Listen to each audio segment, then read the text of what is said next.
क्या SSB procedure change हो चुका है? अगर हाँ तो नया प्रोसीजर क्या है और इसके बारे में हम कैसे प्रिपरेशन कर सकते हैं और कैसे चीज़ों को जान सकते हैं। हेलो एंड जय Hind everyone, I am x officer cadet Yogesh और आज की वीडियो में हम जानने वाले हैं न्यू एसएसबी प्रोसीजर के बारे में। तो क्या ये सच में चेंज हो रहा है या फिर एक मिथ है? आपने यूट्यूब पे हज़ारों वीडियो देख लिए होंगे अभी तक जिसमें आपको बता रहे हैं SSB procedure has been changed, but इसकी रियलिटी क्या है?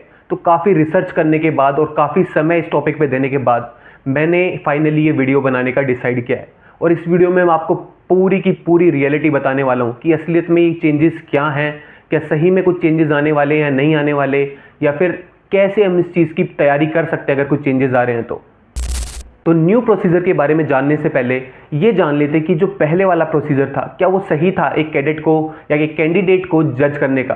तो मेरे अकॉर्डिंग यार मैं सच बताऊं तो मुझे बिल्कुल भी इतना फेयर नहीं लगता था वो। क्यों?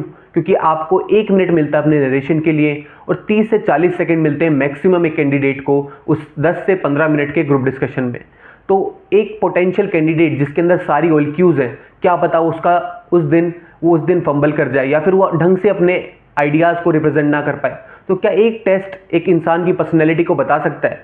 May be someone good in narration, कोई इंग्लिश बोलने में अच्छा है तो उसकी ट्रू पर्सनैलिटी उस चीज़ से शो नहीं होती है। तो मेरे according it wasn't too much fair, है ना। और मेरे को एक और चीज़ जो लगती थी कि अगर मान लो एक कैंडिडेट है ना, और उस दिन वो अपने सारे अच्छे से व्यूज़ और आइडियाज़ रिप्रेजेंट नहीं कर पाता है, मे बी वो गलती कर बैठता है कुछ नरेशन में या ग्रुप डिस्कशन में वो नर्वस होकर बोल नहीं पाता है, तो उसका जो सपना था ऑफिसर बनने का वो बिल्कुल रह जाता है। क्यों? सिर्फ एक टेस्ट की वजह से। और क्या एक टेस्ट हमें बताएगा कि हम सेलेक्ट होंगे या नहीं? तो ये बिल्कुल भी फेयर नहीं था। तो अब बात कर लेते हैं अपने न्यू एसएसबी प्रोसीजर के बारे में जो कि हाल ही में बहुत ज़्यादा चर्चा में है, जिसका नाम है CSSS और OPAM।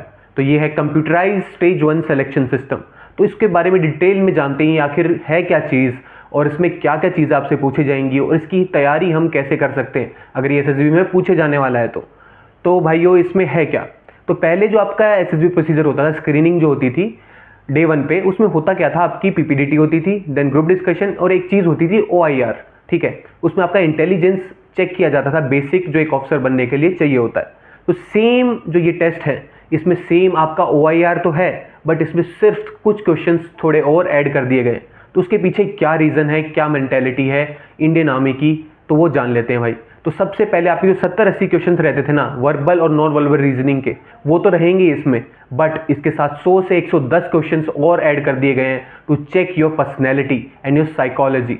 तो इसमें होने क्या वाला है कि जैसे आपसे सिचुएशन बेस्ड और ऐसे कुछ कंडीशन बेस्ड सवाल पूछे जाएंगे जिससे आपका बेसिक आइडिया आपकी पर्सनैलिटी का, आपकी साइकोलॉजी का उनको लगने वाला है। जो चीज़ आपकी साइक में डे 3-4 में होती थी, जो आपका साइक टेस्ट होता था जिसमें आपकी पर्सनैलिटी OLQs चेक की जाती थी, उसका एक बेसिक आइडिया वो लोग जान सकें और अच्छे से एक कैंडिडेट को एसेस कर सकें, इस चीज़ के लिए ये चीज़ लाई गई है। तो इसमें होगा क्या कि जो 190 से 200 सवाल होंगे, आपका एक सेट होगा जिसका 1.5 घंटे में एक टेस्ट होने वाला पूरा कंप्यूटर पे।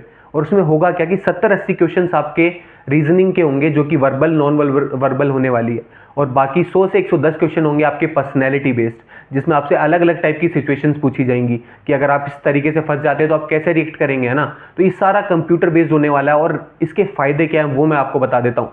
इसके फ़ायदे ये हैं कि जो लोग एक टेस्ट की वजह से अपना पूरा सपना जो उन्होंने देखा था वो पूरा नहीं कर पाते थे, अब उनको एक फेयर एंड अच्छा मौका मिलने वाला है to get selected in the SSB. तो इसमें होगा क्या कि जो पोटेंशियल कैंडिडेट्स होंगे जो एक टेस्ट या अपनी कम्युनिकेशन स्किल की वजह से लैग कर जा रहे थे कहीं पे, उनको एक अच्छी अपॉर्चुनिटी मिलने वाली है आने वाले टाइम पे।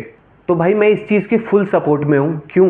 क्योंकि हम सब इंसान हैं और गलतियाँ सबसे होती हैं, और ये एक टेस्ट हमारी एक छोटी सी गलती वजह से हमारा पूरा फ्यूचर या हमारी पूरी पर्सनैलिटी डिसाइड नहीं कर सकता। इसलिए मेरे अकॉर्डिंग जो ये न्यू चेंजेस एसएसबी में आने वाले हैं और ये बहुत ही ज़्यादा सही होने वाले हैं। क्यों? क्योंकि इसमें आपकी जो ट्रू पर्सनैलिटी है वो फर्स्ट डे पे भी देखी जा सकती है। अब ये जो चीज़ें पहले दिन में लक बेस्ड रहती थी, किसी लोगों को लगता था कि ये स्क्रीनिंग लक बेस्ड, तो वो वाला कंसेप्ट बिल्कुल खत्म होने वाला। जो असलियत में पोटेंशियल कैंडिडेट्स होंगे जिनको सेलेक्ट करना होगा वही लोग सेलेक्ट हो पाएंगे, क्योंकि इसमें पहले ही दिन आपकी कुछ बेसिक जो क्वालिटीज़ हैं, बेसिक OLQs हैं, जैसे कि आपका इनिशिएटिव, कंसिस्टेंसी, ऑनेस्टी, इस टाइप की चीज़ें पहले दिन ही चेक हो जाएंगी। तो और भी ईजी हो जाएगा एसएसएस के लिए लोगों को सेलेक्ट करना और फेयर कैंडिडेट्स को चूज़ करना। और एक और चीज़ जो इसका बेनिफिट ये है कि जैसे रिपोर्टिंग में क्या होता था कि जो स्क्रीनिंग होती थी उसमें 300 से 400 लोग पहले दिन रिपोर्ट करते थे, बट उनको हैंडल करना, बार बार अलग अलग ग्रुप्स बनाना 10 से 15 लोगों के, फिर उनका नरेशन कराना, देन उनका पीपीडीटी कराना, तो बहुत ज़्यादा हेक्टिक हो जाता था उन लोगों के लिए, उनके लिए मैनेज करना। तो it would be easy for management also कि एक साथ सब लोगों को एक लैब में बिठाया, सबके लिए टेस्ट चालू कराया और 1.5 घंटे बाद you will like directly get your results, है ना। तो it is more accurate and more beneficial for everyone, for the forces also and for the candidates also. बात कर लेते हैं इसकी तैयारी कैसे करें। आखिर हमने ये सब चीज़ें जान तो ली और ये आने वाले टाइम पे एसएसबी में आ भी जाएगा, तो इसकी तैयारी कैसे करेंगे। तो इसकी तैयारी के लिए मैंने जो प्लान किया आप सब लोगों के लिए वो ये है कि I am launching a super 30 batch, है ना, जिसमें फुल फ्लेजेड एसएसबी की तैयारी होगी और इसके बारे में भी हम अच्छे से तैयारी करने वाले हैं, in which will include the stage 1 and stage 2 of the SSB, starting from our screening, जिसमें हम पीपीडीटी की भी तैयारी करने वाले हैं। क्यों? क्योंकि अभी प्रॉपर फुल फ्लेजेड ये हटा नहीं है और अभी बात चल रही है, like it is in the trial process, but इसकी भी साइड वाइज हम तैयारी करने वाले हैं। एंड साथ में हम तैयारी करेंगे अपनी साइक की, अपनी जीटीओ की और इंटरव्यू की, है ना। तो ये पूरा बैच जो होने वाला आपका 15 दिन का, it will include all the SSB things that you require to get selected. And I hope अगर आप मेरे साथ इस जर्नी में जुड़ते हैं तो definitely I will help and I will give my best to get you selected. So I hope आपको ये वीडियो अच्छी लगी होगी। अगर अच्छी लगी तो वीडियो को लाइक एंड चैनल को सब्सक्राइब जरूर करना। मिलते हैं नेक्स्ट वीडियो में। जय हिंद, गुड बाय।